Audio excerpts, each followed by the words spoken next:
ఒక్కసారి కొమ్మూరి గోల్డ్ కి కాల్ చేయండి. తాకట్లో ఉన్న మీ బంగారాన్ని విడిపించి మార్కెట్ ప్రైస్ కి వాళ్ళు కొనుక్కుని మిగతా డబ్బులు మీకు ఇచ్చేస్తారు. దేవుడు వరం ఇచ్చిన పూజారి కరుణించలేదన్న సామెత ఆ టెంపుల్కు పర్ఫెక్ట్గా సరిపోతుందా?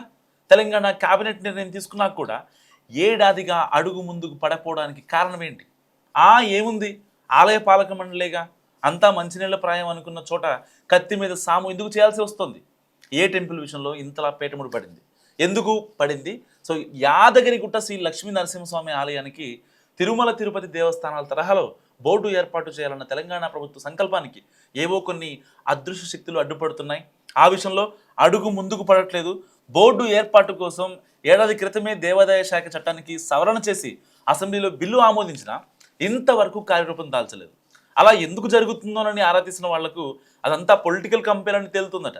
బోర్డు చైర్మన్తో పాటు పాలక మండలిలో చోటు కోసం నాయకులు ఎవరికి వారు పైరవీలు చేసుకుంటూ ప్రభుత్వం మీద ఒత్తిడి తెస్తుండడంతో అసలు ప్రాసెస్ మొత్తం పక్కకు పోయినట్టే చెప్పుకుంటున్నారు.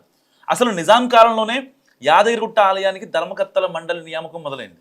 ఇక 1966లో రూపొందించిన దేవాదాయ చట్టం ప్రకారం ఆలయానికి వంశపారంపర్యం ధర్మకర్తే పాలక మండలి చైర్మన్గా ఉంటున్నారు. ఆయనతో పాటు మరో 8 మంది సభ్యులు ఉండేవాళ్ళు. చివరిసారిగా 2008లో ఏర్పడిన యాదగిరిగుట్ట ఆలయ ధర్మకర్తల మండలి 2010 వరకు కొనసాగింది. ఇక అప్పటి నుంచి అంటే 16 ఏళ్లుగా మండలి లేకుండానే ఆలయ నిర్వహణ జరుగుతోంది. బీఆర్ఎస్ హయాంలో 1250 కోట్ల రూపాయలతో ఆలయ పునర్నిర్మాణం జరిగింది. కాంగ్రెస్ అధికారంలోకి వచ్చాక కూడా ఆ డెవలప్మెంట్ యాక్టివిటీని కొనసాగిస్తూ నరసింహుడి భక్తులకు మరింత మెరుగైన సేవలు అందించాలని నిర్ణయించారు.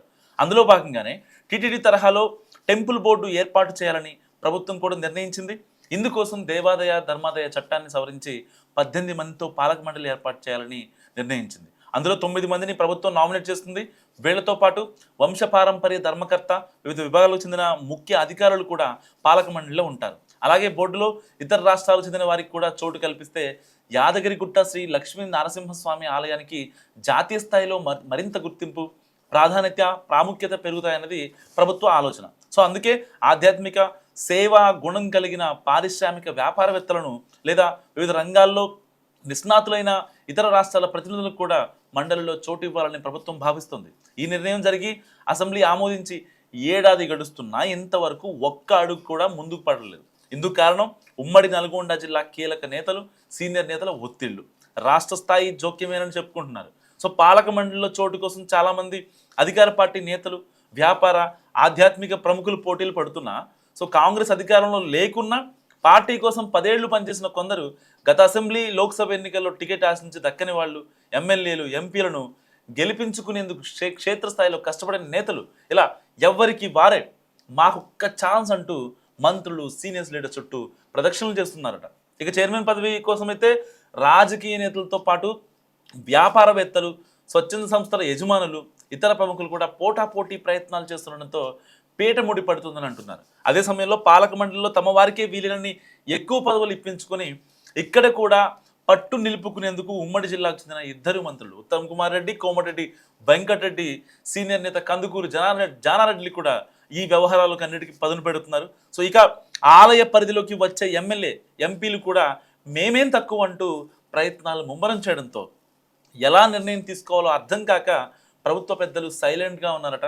సో కాంగ్రెస్ కంచుకోటలో కీలక నేతల పోటీ ఒకవైపు, రాష్ట్ర స్థాయిలో పదవులు ఆశించే సీనియర్ నేతల్లో ఎవరో ఒకరిని చైర్మన్గా నియమించాలని సీఎం మరోవైపు భావిస్తుండడంతో బోర్డు ఏర్పాటుకు టెక్నికల్గా అడ్డంకులు లేకున్నా పని మాత్రం జరగడం లేదని తెలుస్తుంది.